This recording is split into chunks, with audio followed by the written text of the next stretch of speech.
أعظم دقيقة عندما تعلم أن قراءة سورة الإخلاص مرة واحدة تعدل ثلث القرآن. أعظم دقيقة عندما تعلم أن من قرأ آخر آيتين من سورة البقرة في ليلة كفته. أعظم دقيقة عندما تعلم أن من قرأ آية الكرسي بعد كل صلاة لم يمنعه من دخول الجنة إلا أن يموت. أعظم دقيقة عندما تعلم أن من قرأ آية الكرسي عند النوم لا يزال عليه من الله حافظ ولا يقربه شيطان حتى يصبح. أعظم دقيقة عندما تعلم قول النبي صلى الله عليه وسلم: من توضأ فأحسن الوضوء ثم قال أشهد أن لا إله إلا الله وحده لا شريك له وأشهد أن محمدا عبده ورسوله إلا فتحت له أبواب الجنة الثمانية. أعظم دقيقة عندما تعلم أن من قال سبحان الله وبحمده 100 مرة غفرت ذنوبه وإن كانت مثل زبد البحر. أعظم دقيقة عندما تعلم قول النبي صلى الله عليه وسلم: من دل على خير فله مثل أجر فاعله.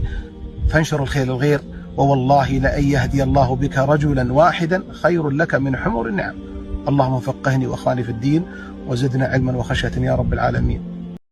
عندما تختم قراءتك للقرآن الناس تقول صدق الله العظيم، وهذه لم ترد في السنة يا أخوان، وبعض الناس يسكت، ولكن في حديث عظيم للنبي عليه الصلاة والسلام أن عند انتهائك من قراءة القرآن تقول لفظ معين: سبحانك اللهم وبحمدك لا إله إلا أنت أستغفرك وأتوب إليك.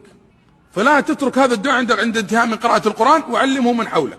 عند ختمة القراءة مثلا قرأت وجه أو وجهين، جيت تختم تقول سبحانك اللهم وبحمدك أشهد أن لا إله إلا أنت أستغفرك وأتوب إليك. ما تقول زي بعضهم صدق الله العظيم أو غيره. ومن آداب يوم الجمعة قراءة سورة الكهف. فعن أبي سعيد الخدري رضي الله عنه أن النبي صلى الله عليه وسلم قال: من قرأ سورة الكهف يوم الجمعة أضاء له من النور ما بين الجمعتين. رواه الحاكم.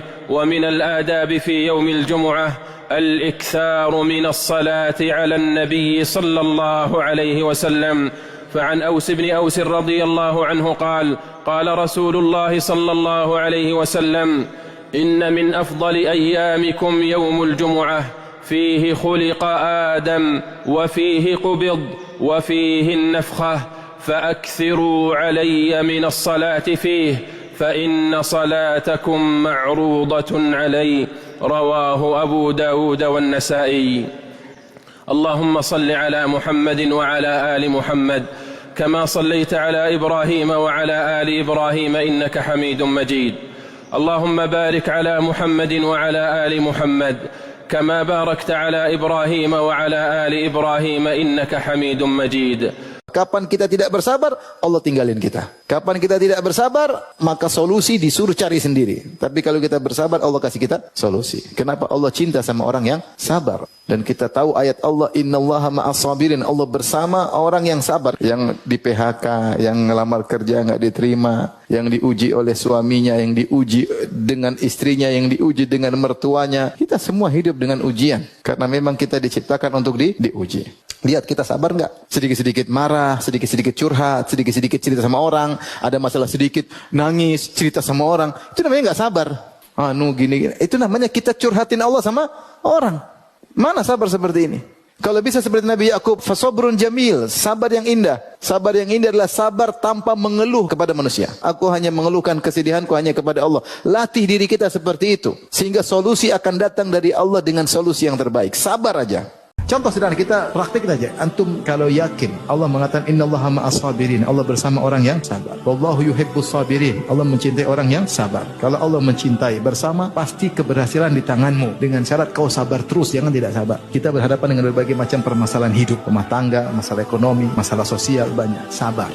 Sabar sampai Allah kasih jalan keluar. Lihatlah Yusuf alaihissalam bersabar, ada yang mengatakan puluhan tahun, ada yang mengatakan belasan tahun, dengan berbagai macam musibah, tapi dia yakin tauhidnya benar. Ini semua sudah ditakdirkan oleh Allah. Ini semua sudah diatur oleh Allah. Kalau sabar ujungnya pasti indah. Maka dia pun dimusuhi oleh kakak-kakaknya, dibuang di sumur, dijual jadi budak, dituduh mau berzina, dipenjara. Di akhir dia berkata, innahu may yattaqi wa yasbir fa innallaha la yudhi'u ajral muhsinin. Sungguhnya siapa yang bertakwa dan bersabar, Allah tidak menyia-nyiakan ganjaran orang yang berbuat baik. Pasti ujungnya apa? Indah. Bani Israel ketika dizalimi oleh Fir'aun dalam waktu yang sangat lama, sampai akhirnya Nabi Musa datang untuk menasihati mereka agar mereka bersabar. Akhirnya ketika mereka pada tahap bersabar, mereka selamat. Kata Allah, wa tammat kalimatu rabbikal husna ala bani Israil bima sabaru. Maka tetaplah keputusan Allah yang indah untuk Bani Israel karena kesabaran mereka. Orang sabar, Allah punya cara untuk menyelesaikan urusan. Ini butuh keyakinan. Seringkali pertolongan Allah itu di persimpangan terakhir.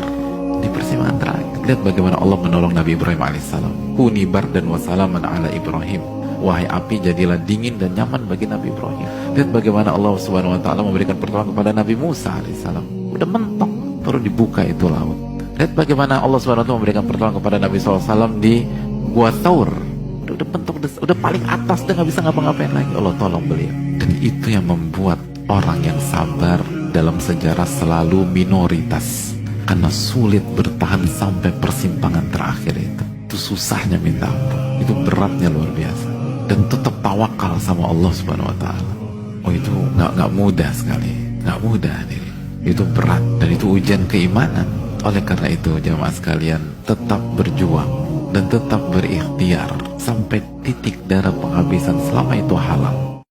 Dari sahabat Abu Hurairah radhiyallahu an, ia berkata, telah bersabda Rasulullah sallallahu alaihi wasallam, barang siapa yang melapangkan kesulitan seorang mukmin dari kesulitan dunia, maka Allah akan lapangkan dia dari satu kesulitan di hari kiamat.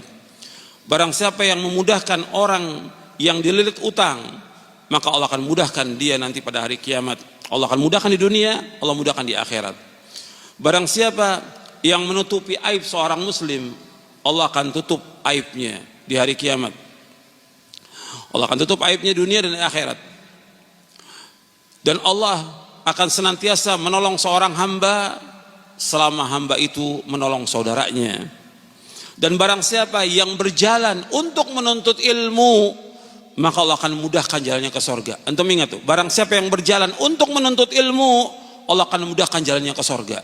Wa man salaka tariqan yaltamisu fihi ilman, sahalallahu lahu bihi tariqal jannah. Barang siapa yang berjalan untuk menuntut ilmu, Allah akan mudahkan jalan ke surga. Kemudian Nabi lanjutkan SAW, wa majtama'a qaumun fi baitin min buyutillah yatluna kitab Allah wa yatadarasunahu bainahum illa nazalat alaihimus sakinah wa ghasyiyatuhumur rahmah wa haffathumul malaikah wa dzakarahumullah fi man indah. Dan tidaklah berkumpul satu kaum di satu masjid dari masjid-masjid Allah yang mereka membaca kitab Allah dan mereka pelajari, mereka kaji kitab Allah itu, melainkan yang pertama akan turun sakinah, ketenangan. Yang kedua diliputi oleh rahmat Allah SWT. Yang ketiga dikelilingi oleh malaikat. Yang keempat Allah akan sebutkan orang-orang yang hadir oleh Allah, disebutkan di hadapan para malaikat yang berada di sisi Allah SWT. Nabi SAW mengajarkan kepada sahabat Mu'adz bin Jabal radhiyallahu an, ya Mu'adz, la tada'anna dubura kulli salatin an taqul Allahumma a'inni ala dzikrika wa syukrika wa husni ibadatik. Wahai Mu'adz, jangan kau tinggalkan di belakang setiap salat, di setiap salat yang wajib itu jangan kau tinggalkan untuk mengucapkan Allahumma a'inni ala dzikrika wa syukrika wa husni ibadatik. Ya Allah, tolonglah aku untuk selalu ingat kepadamu, untuk selalu berzikir kepada Allah, wa syukrika dan bersyukur kepada Allah, wa husni ibadatik dan memperbaiki ibadah. Hadis ini sahih diriwayatkan Imam Ahmad, Abu Dawud, Tirmizi dan yang lainnya. Di dalam hadis ini kita minta tolong kepada Allah agar kita ditolong oleh Allah untuk selalu berzikir kepada Allah. Kita nggak akan mampu untuk selalu berzikir dan ingat kepada Allah kecuali dengan pertolongan Allah Taala. Karena manusia tidak punya daya dan upaya. Manusia tidak punya kekuatan apa-apa. Manusia sangat lemah dan Allah ciptakan manusia sangat lemah. Wa khilqal insanu dha'ifa. Dalam surah Al-Baqarah ayat 155 difirmankan oleh Allah Jalla wa Ala, وَلَنَبْلُوَنَّكُمْ بِشَيْءٍ مِنَ الْخَوْفِ وَالْجُوعِ وَنَقْصٍ مِنَ الْأَمْوَالِ وَالْأَنْفُسِ وَالثَّمَرَاتِ وَبَشِّرِ الصَّابِرِينَ. Kata Allah, sungguh kami akan menguji kalian. Sedikit rasa takut, khawatir. Di mana ya anak sudah pada gede nih. Kalau anak meninggal gimana? Subhanallah, gimana jodohnya nanti? Kalau kawin juga, kalau mantu zolim gimana? Jangan-jangan disiksa putri anak dan seterusnya. Itu kepikiran terus tuh. Subhanallah. Tambah besar, bukannya tambah berkurang pikiran tersebut. Tambah, gimana sekolahnya? Sudah sekolah lulus. Gimana pekerjaannya? Sudah menikah. Ada lagi yang dipikirkan. Makanya kita punya Allah, alhamdulillahnya. Kita serahkan sama Allah Jalla wa'ala. Ya Hayyu Ya Qayyum, birahmatika astaghis, aslih li sya'ni kullah, wa la takilni ila nafsi tarfata ainin. Ya Allah, zat yang maha hidup, zat yang maha berdiri sendiri, dengan rahmatmu dan kasih sayangmu, aku meminta pertolongan kepadamu, termasuk menyerahkan keadaan anak-anakku ya Rabb. Urusi anak-anakku ya Rabb. Subhanallah. Birahmatika astaghis, aslih li sya'ni kullah, wala takilni ila nafsi tarfata ainin. Ya Allah, urusi segala urusanku ya Allah, termasuk urusan istriku, termasuk urusan anak-anakku ya Allah, dan jangan engkau serahkan urusan ini kepadaku untuk aku urusi meskipun sekejap mata. Aku ingin yang mengurusi urusanku, istriku dan anak-anakku engkau ya Allah. Nah, kita punya itu, punya senjata yang luar biasa. Ya Hayyu Ya Qayyum, birahmatika astaghis, aslih li sya'ni kullah, wala takilni ila nafsi tarfata ain. Tapi kadang ada tuh gangguan, rasa takut, khawatir. Tapi alhamdulillah, dengan rasa takut dan khawatir tersebut itu penghapus dosa buat kita.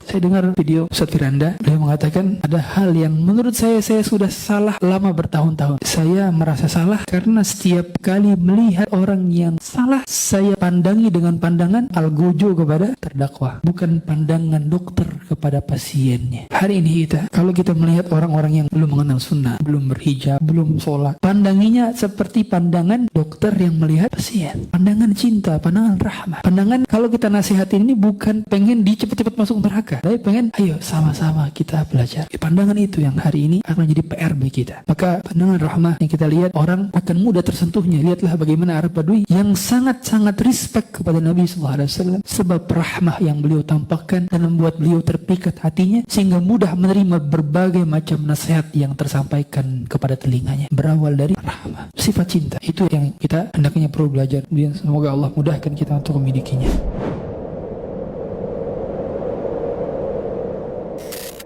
Seorang syekh menceritakan peristiwa Malik Abdul Aziz. Tahu Malik Abdul Aziz?